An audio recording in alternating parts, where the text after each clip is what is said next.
We are back. It is our final segment this morning with the two Amandas. Aren't they great? I'm so glad you guys are doing what you're doing with the VA, all right?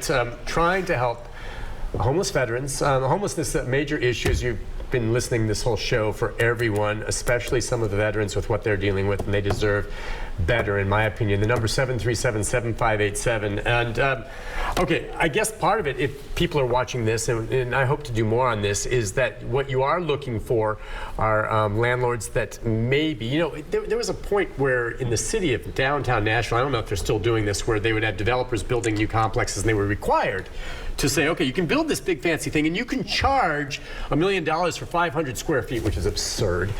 But you've got to have some lower income properties at the bottom, and they cannot be, they need to be there for people who can, a little more affordable. Yes. So you could do something like that. Yeah. And I don't know if municipalities can pass that and say, yeah, developer, you come in and do your thing, but you have to set aside a little bit that's more affordable housing as well. It's part of the deal, you know, just maybe 5 or 6 units that are for that. Yes. You've heard of that? Yes. Yes. We have, and there are apartments going up all over Murfreesboro and in Rutherford County. So that would be a creative solution to be able to have developers. And you can mandate it by saying, look, you want the permit to build. You only get it if you do this. Again, you don't want to do it, we can't force you, but you don't get the permit. That's how it works. And they can go ahead and do that, but I don't know. I mean, it's, you know, they're out to make money and they won't like that. Is that what it's all about? Do you think it's all about greed? I think that's tough because, like I said on the other day, that it's not, I don't know what's going on with these landlords. I don't know what their situation is.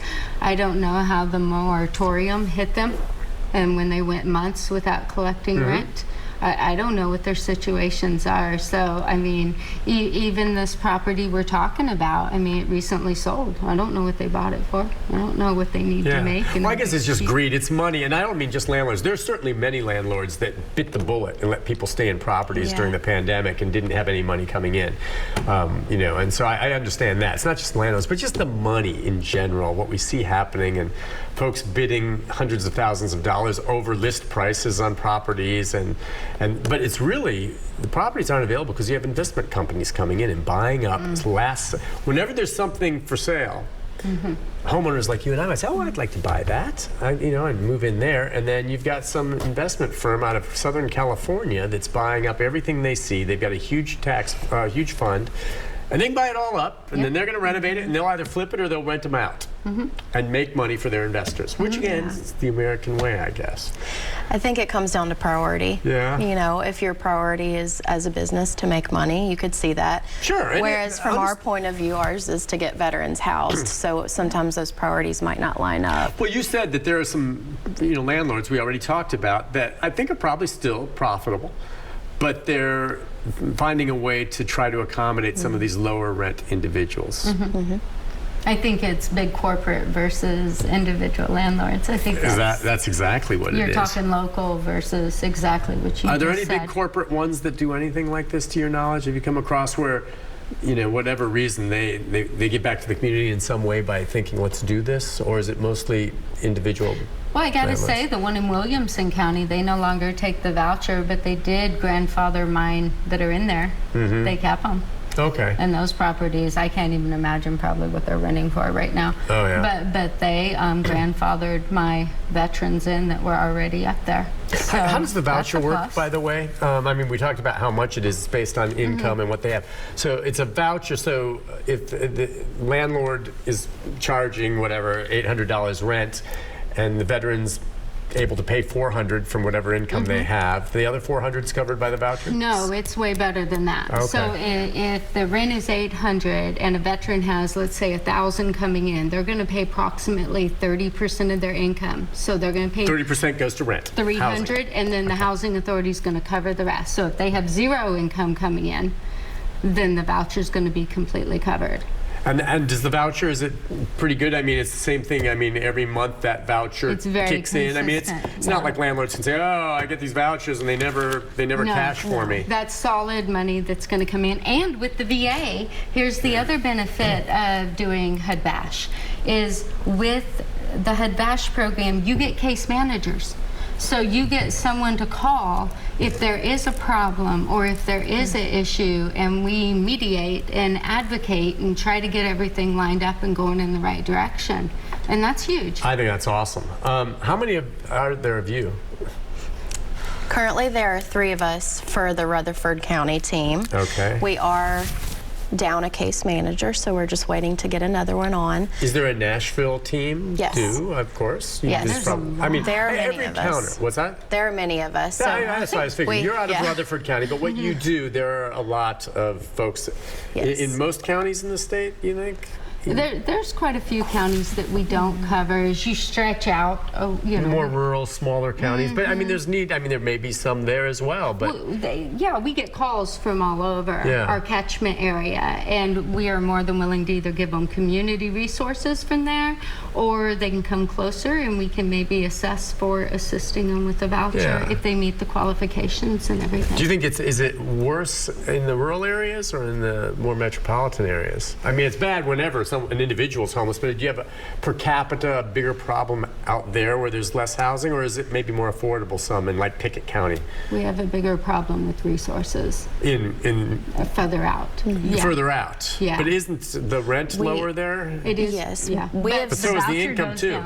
And the voucher. The voucher goes down, so it's based on Murfreesboro, Williamson, and Davidson all get a certain amount, and then Columbia or Murray County is way down. Okay. Yeah. Do the American Legion posts help at all? Do you ever? I mean, I'm just talking about. I'm trying to think of where there are veterans, and certainly there are a lot of veterans all around us who are very successful, that probably quite wealthy and want to stand up for. I mean, and many of them in Legion posts or own property. I'm just curious. I mean, are there veterans organizations outside the VA and stuff that try to help, or do you reach out to them? I think that we could probably partner with more posts. Definitely I know that the DAV is out of Nashville, and then we also have, American Legions around. Typically those groups are very helpful. They're really good at advocating too, and speaking on behalf of veterans. And sometimes they are in those rural areas where, like Amanda said, we're missing other resources. So I think we could tap. You guys should approach the Titans in the NFL. Well, no, at every Titans game, they bring out the flag and they honor veterans, which is wonderful. And you acknowledge that, and they seem supporters. But can you imagine if the NFL got behind providing housing for homeless vets? Now that's tangible besides a flag on the field before the game.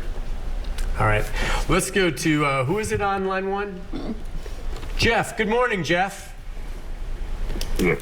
Hey, Jeff, what's on your mind? Well, I have a question. I live in a house. I rent, but I have like 2 extra bedrooms that are empty, and I was wondering, like, how do I figure out if I can rent these out to homeless vets? So you rent those, and you rent or you own that home? Do you own the home? I rent, but I rent, but my landlord is very flexible and he's very understanding, and he's also a vet. You and the landlord could reach out to us about that. The number, I'll give out a number. I'm really glad you called and just mentioned that. That is super interesting. Yeah, I was going to say, and there's the number in the website if you take notice of it up there.